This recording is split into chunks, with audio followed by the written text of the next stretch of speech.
어느 날 이른 아침에 예수님께서 성전에서 말씀을 가르치시고 있었습니다. 많은 사람들이 주님의 말씀에 귀를 기울이고 있었습니다. 그런데 소란스럽게 바리새파 사람들이 한 여잔을 끌어다가 예수님 앞에 팽개쳐 놓았습니다.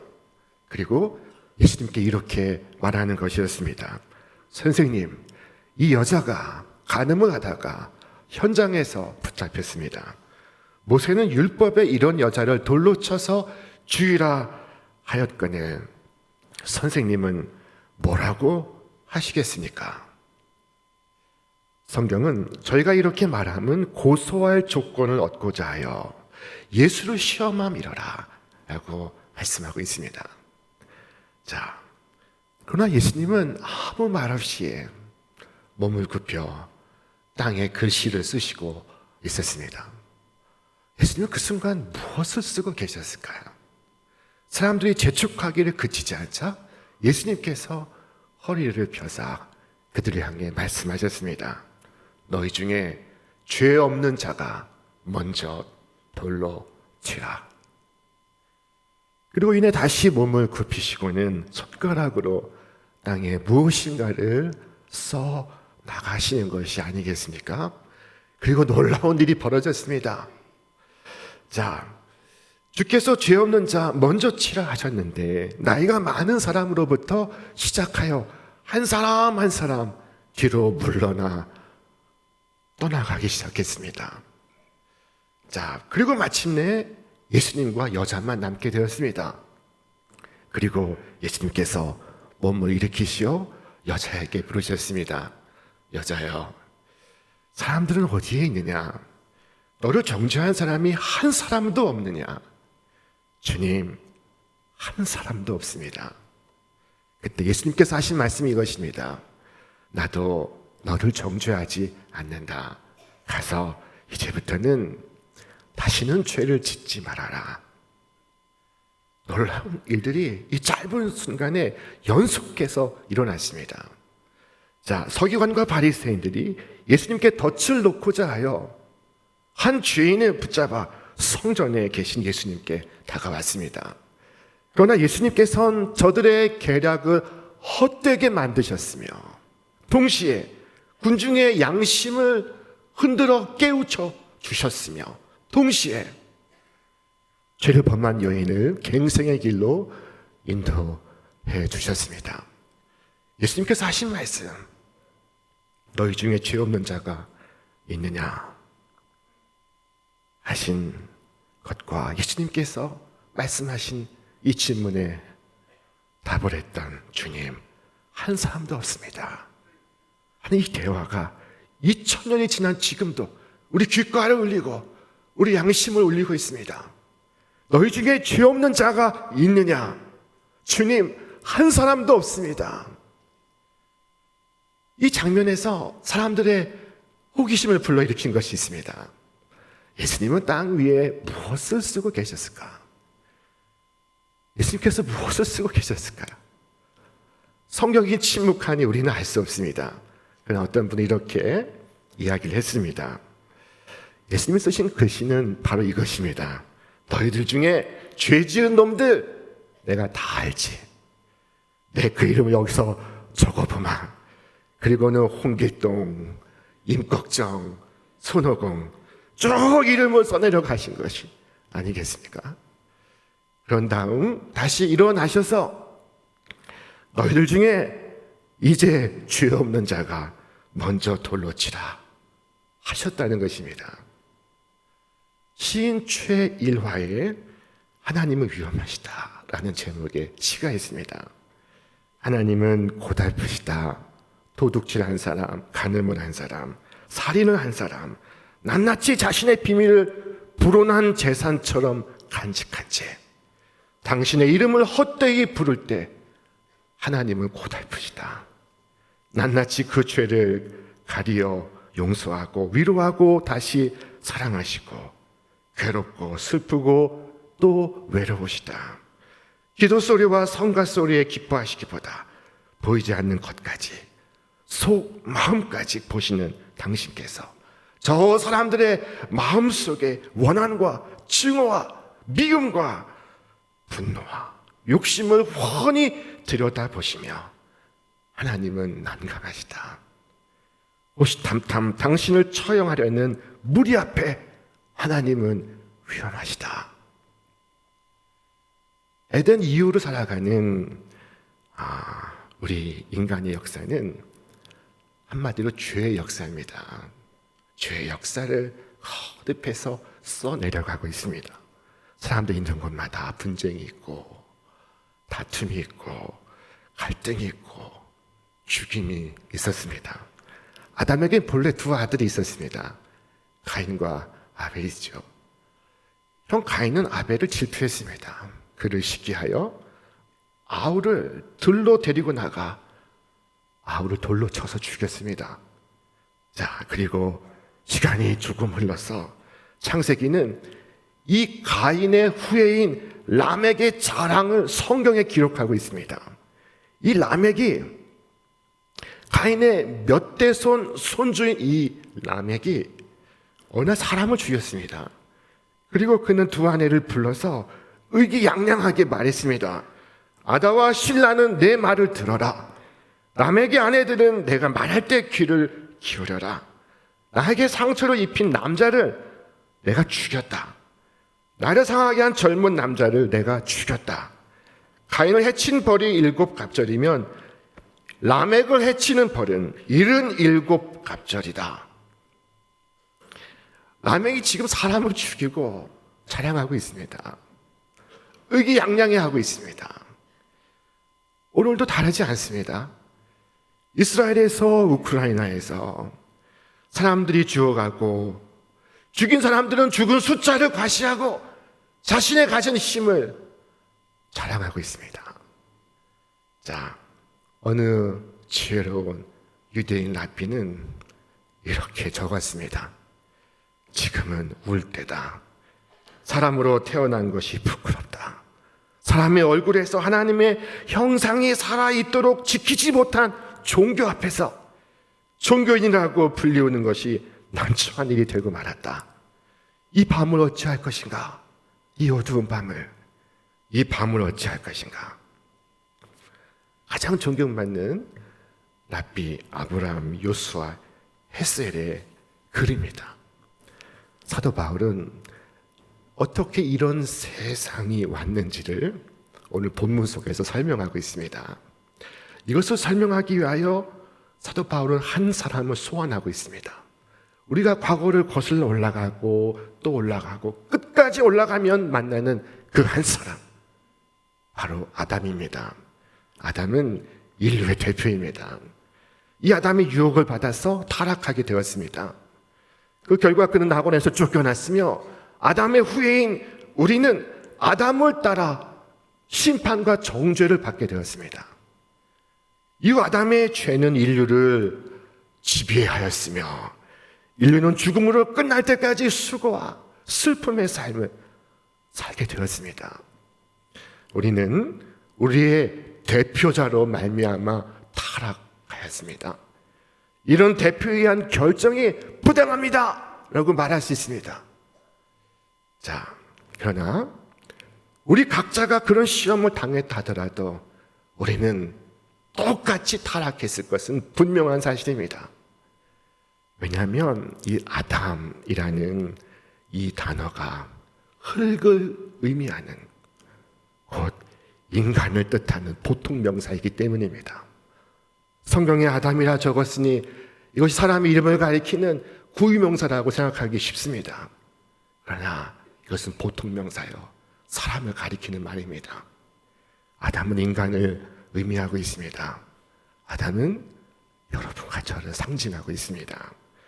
그러므로 우리에게 이 시험이 반복되었다 할지라도 우리도 똑같은 방식으로 귀결되었을 것입니다.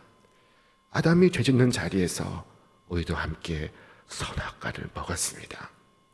그리고 아담이 하나님께 받은 벌을 우리도 지금 함께 받고 있는 중입니다. 성경은 말씀하기를 그러므로 한 사람으로 말미암아 죄가 세상에 들어오고 죄로 말미암아 사망이 들어왔나니 이와 같이 모든 사람이 죄를 지었으므로 사망이 모든 사람에게 이르렀느니라.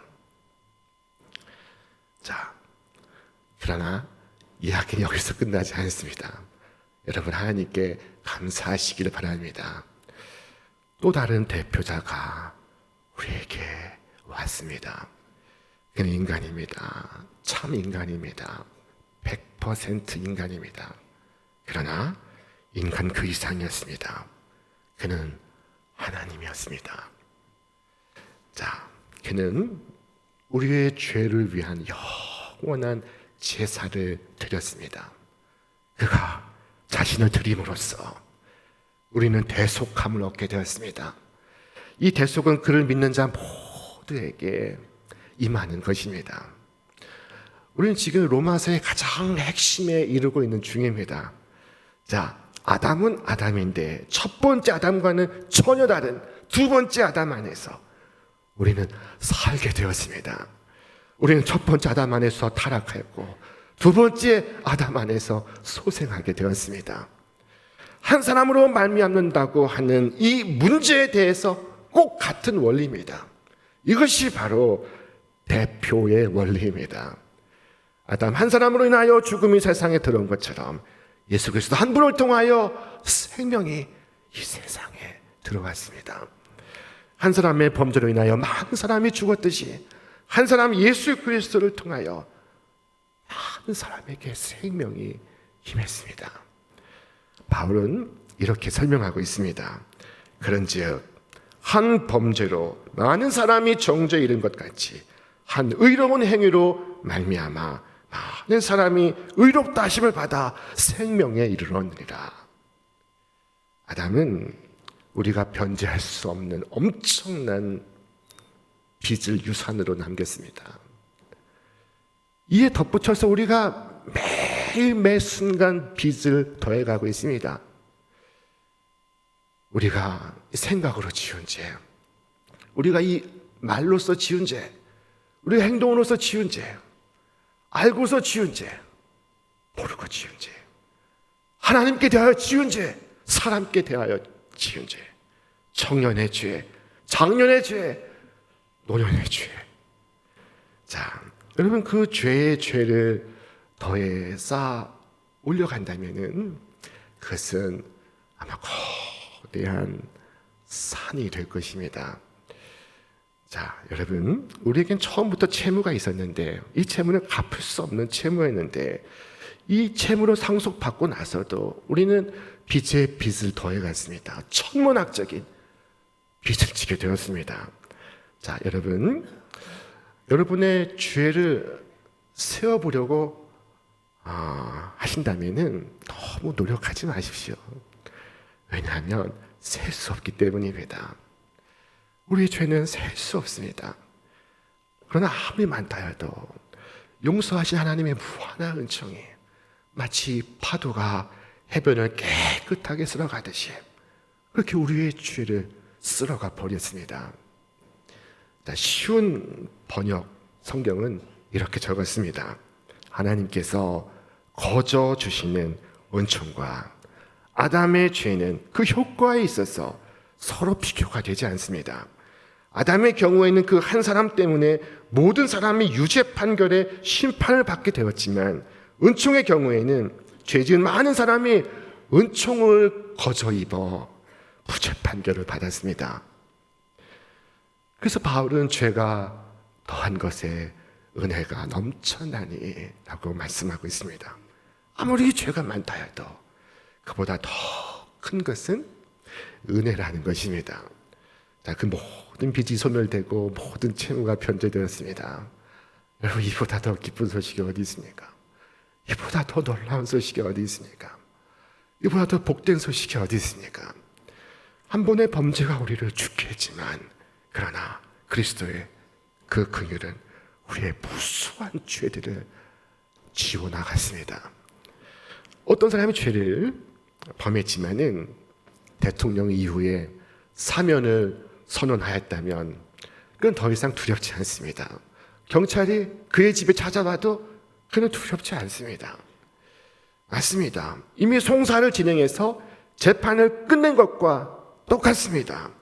이미 본인이 죄를 시인하였으며 사명까지 받은 사람이 어떻게 다시 재판을 받을 수 있겠습니까?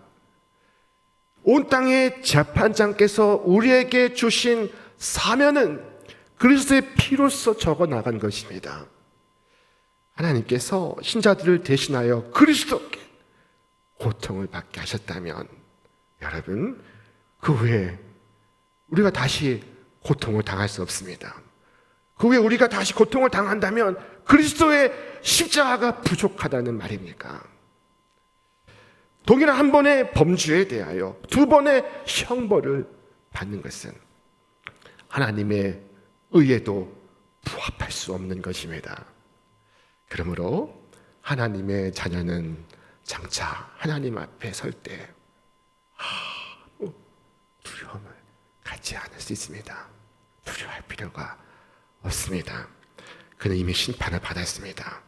그는 이미 정죄를 받았습니다. 정죄를 받았을 뿐만 아니라 사면을 받았습니다. 자, 성경은 말씀합니다. 여호와의 말씀이니라. 그날 그때에는 이스라엘의 죄악을 찾을지라도 없겠고 유다의 죄를 찾을지라도 찾아내지 못하리니 이는 내가 남긴 자를 용서할 것입니다. 또한 로마서에서 말씀하시기를 누가 능히 하나님께서 택하신 자들을 고발하리요 의롭다 하신 이는 하나님이시니 누가 정죄하리요 그 말씀하고 있습니다. 정죄받아야 하는데 그 대신에 사면을 받았습니다. 아니, 사면 그 이상입니다. 의롭다 하심을 받았습니다. 정죄가 의롭다 하심으로 바뀔 수가 있다니 이 얼마나 놀라운 변화입니까? 자, 우리를 아담 안에 두지 않으시고 우리를 생명 대신 예수 안으로 옮겨 놓으신 하나님께 찬송 드리시기를 바랍니다. 얼마나 좋으신 분이신지요. 얼마나 고마운 분이신지요. 얼마나 감사한 일인지요. 성도의 대표는 이제 아담이 아니라 예수 그리스도이십니다. 우리의 학급의 반장님이 아담이 아니라 그리스도가 되신 것입니다. 주께서 말씀하셨습니다. 아담 안에서 모든 사람이 죽은 것 같이 그리스도 안에서 모든 사람이 삶을 얻으리라. 그리스도가 살았느냐? 그렇다면 너희도 살 것이다. 저는 수영은 잘 못하지만은 제가 한 가지 분명히 아는 것은 제 머리가 물 위에 떠 있다면 저는 익사하지 않는다는 것입니다. 마귀는 나를 물에 빠뜨려 죽일 수 없습니다. 여러분이 그리스도의 몸의 지체라면 여러분을 물에 빠뜨려 죽일 수 없습니다. 여러분의 머리가 안전하기 때문입니다. 그리스도는 여러분의 머리시요, 여러분의 대표자시요, 여러분은 그리스도의 몸의 지체입니다. 아담의 죄는 그 모든 재난을 세상에 불러왔습니다. 그리고 사망까지 가져왔습니다. 그러나 그리스도께서 오셔서 죄로 인한 정죄를 다 걷어내시고 그리고 형벌을 거두어내셨습니다. 우리는 정죄함으로부터 형벌로부터 자유합니다. 어떤 분은 질문합니다. 목사님, 그렇지만 성도도 징계를 받지는 않습니까? 고난받고 징계받지 않습니까? 맞습니다. 자, 그러나 성도가 받는 이 고난과 징계는 자신이 행한 범죄로 받는 가혹한 형벌과 같지 않습니다. 신자의 고난과 징계는 재판장이 내리는 가혹한 형벌이 아닙니다. 자, 범죄자에 대한 가혹한 형벌과 자녀에 대한 사랑의 징계 사이에는 엄청난 차이가 있습니다. 이 징계는 이미 죄를 용서하신 아버지가 사랑하는 자녀의 유익을 위하여, 그의 복된 삶을 위하여 그에게 행하시는 것입니다. 하나님 내리신 은총과 아담이 불러온 이 죄는 정말로 비교가 되지 않습니다. 성경은 말씀하기를 하나님께서 내리시는 은총의 경우와 아담이 지은 죄의 경우와는 전혀 비교가 되지 않습니다. 아담의 범죄의 경우에는 그 한 사람 때문에 많은 사람이 죽었지만 하나님의 은총의 경우에는 예수 그리스도 한 사람의 덕분으로 많은 사람이 풍성한 은총을 거저 받았습니다. 그러니 하나님의 은총의 힘이 얼마나 더 큽니까? 구절구절 반복된 이야기, 이것은 사도 바울의 감격입니다. 그가 경험한 은혜의 이야기입니다. 놀라운 것은 하나님께서 이 은혜를 거저 주신다는 것입니다. 오늘 성경에도 거저라는 표현이 여러 번 반복되고 있습니다. 은혜는 하나님의 값없는 선물입니다. 그래서 돈이 없는 사람도 이 은혜를 받을 수 있습니다. 사랑하는 여러분, 한 사람 아담의 범죄로 인하여 모두가 정죄에 이르렀지만 그러나 한 사람 예수 그리스도로 인하여 우리 모두 의롭다 하심을 받고 생명에 이르게 되었습니다. 자, 성경이 이렇게 말씀합니다. 한 사람의 범죄로 말미암아 사망이 그 한 사람을 통하여 왕노릇하였은즉 더욱 은혜와 의의 선물을 넘치게 받은 자들은 한 분 예수 그리스도를 통하여 생명 안에서 왕노릇하리로다. 이전에는 죄가 왕이었습니다. 우리는 종이었습니다. 그래서 죄가 시키는 대로 명하는 대로 끌고 가는 대로 우리는 끌려갔고 그리고 복종했습니다. 그러나 이제 생명 안에서 왕노릇하시기를 바랍니다. 종으로 살지 마십시오. 죄에게 매이고 죄에게 붙들리고 죄에게 끌려가는 삶을 이제는 버리십시오. 돈에도 매이지 마시고 과거에도 붙들리지 마시고 사람에게도 얽매이지 마십시오. 두려움 가운데 떨지 말고 걱정과 염려 가운데 있지 마시기를 바랍니다. 생명 가운데 왕노릇하며 살아가시기를 바랍니다. 예수 그리스도로 말미암아 영생을 얻은 자는 힘있고 아름다운 생을 살아갈 수가 있습니다. 예수님께서 죄로 붙잡혀온 한 사람을 위하여 땅에 몸을 굽히셨습니다. 한 생명을 살리기 위하여 몸을 굽히신 예수님, 부정한 여인 한 명을 위하여 몸을 굽히시는 예수님, 십자가에서 두 팔을 벌려 나를 위해 방패막이가 되어주시는 예수님, 여러분 이 예수님과 연합하시기를 바랍니다. 예수 안에 있으시기를 바랍니다. 믿는 마음으로 주를 바라볼 때 주님과 연합할 수 있습니다. 아담 안에서 여러분이 정죄를 받고 사형 선고 받은 것처럼 이제 그리스도 예수 안에서 완전한 의인으로 생명과 영생을 얻으시기를 주님의 이름으로 축원합니다.